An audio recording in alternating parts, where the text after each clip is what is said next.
Okay, hold on, my bad. I'm sorry. Fucking Ross. Just kidding, I'll try to hold that. Take two. Take two. Okay. Hi, my name is Kate, and I will be talking to you today about board games.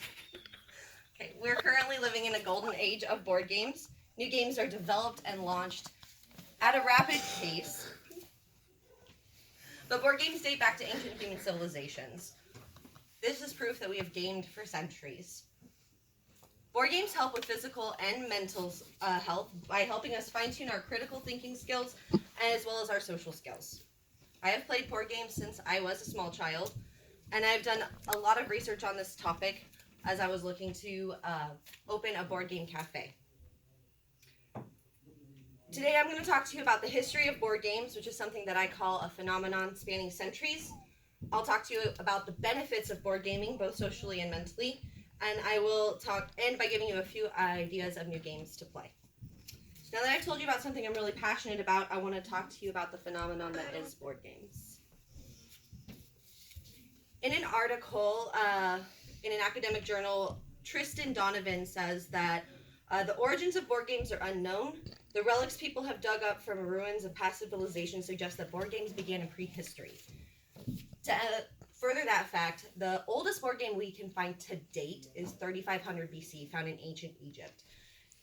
This is way in the prehistory, plenty of millennia ago. The fact that we've been gaming that long shows that it is innate in humans to want to compete as well as challenge one another. They've evolved over centuries, and we can divide them into 4 eras more recently. The first of that is going to be the folk game era, which happens from 1700 to about 1900. These are games that people from Europe would have played prior to us moving into a plastic era. So games like chess and checkers, tic-tac-toe, things that you could play with little pieces of material that you could find in the woods or even grass.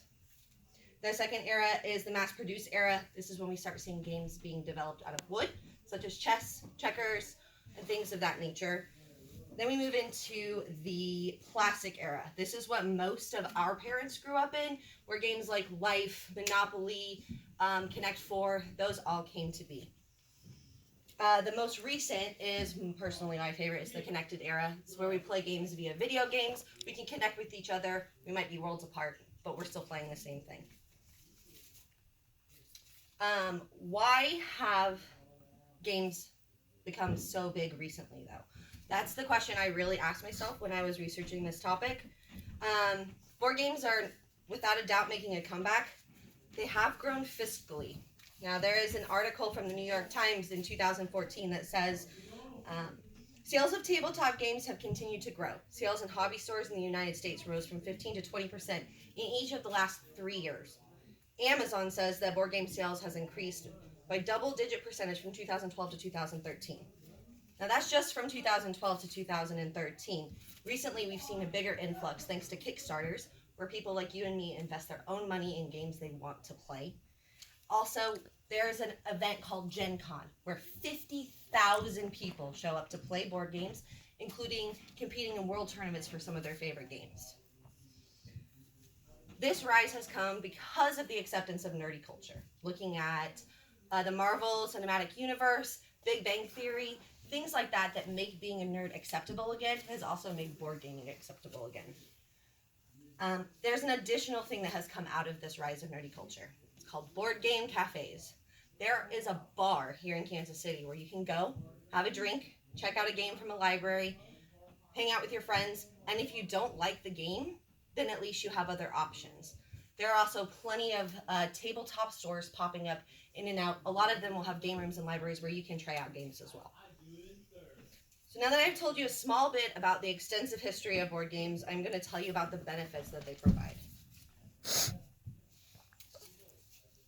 According to Bradley Field, in an article released in 2012, some of the top benefits of board games are therapy treatment, reduce stress, reduce risk for mental disease, memory formation, cognitive skills, as well as fine motor skills. So when you think about critical thinking and cognitive ability, those are required when you play board games. as well as the health benefits. Playing with your friends and family can help reduce your stress and even your blood pressure. There are other benefits to playing board games, though, such as networking. In an article published by the Rwanda Times, they talk about how they have 30 to 85 people that will show up and play board games in Rwanda. This shows that board gaming is something that's global. It's not confined to first world countries. The majority of the people who attend these events are what they consider youth, 20 to 30-year-olds, but this helps them network with people who are older than them or of the same age and people who work in different environments. There are also social skills to be gained. Scholastic parent staff. Scholastic, being one of the companies that really pushes for education in the United States, says board games can teach important social skills such as communicating verbally, sharing, waiting, taking turns, and enjoying interaction with others. Board games is a great way to teach your children how to behave around other people, how to share, and how to work together. So now that I've told you a little bit about the benefits of board gaming, I want to give you a few recommendations on games to play. So most people, when I talk about board games, think of Monopoly, which is right here on the floor. So Monopoly is one of the most well-known games in the world, and there are plenty of extensions that have been created to it as pop culture advances. You can get a Rick and Morty version, or you could get a Pokemon version, or you could get a NASCAR version of the game. But there are other games out there that can also help develop your child. One of the games that I really like is a matching game, kind of, called Codenames. So what this game does is it gives you a word, and you give your team a word, and you try to find all of the words on the table that associate with that word. So it's great for association. If you like games like Clue, there's an artistic version of it called Mysterium, where you still try to track down the murderer and how they did it, but you do it with art. There are other games that I would recommend for adults. If you like Risk, I recommend Eclipse. Eclipse is still a placement game where you're trying to dominate, but it happens in outer space. If you like Sorry, where you are working to maybe thwart your foe, I would play Ticket to Ride. All of these games can be found at your local game stores or even at shops, and Ticket to Ride is actually available at Target. Then there's some more artistic games that branch outside of strategy. There's a matching game that is based entirely on French art called Dixit. All of these are great alternatives to the games that you currently know and love. So now that I've talked to you a little bit about my hobby, I just want to introduce you to tell you how you can get introduced to these. These games that I mentioned are just a few of my favorites. You can absolutely go to any local game store or game cafe, find a game that maybe interests you. If you don't like it, you can put it back.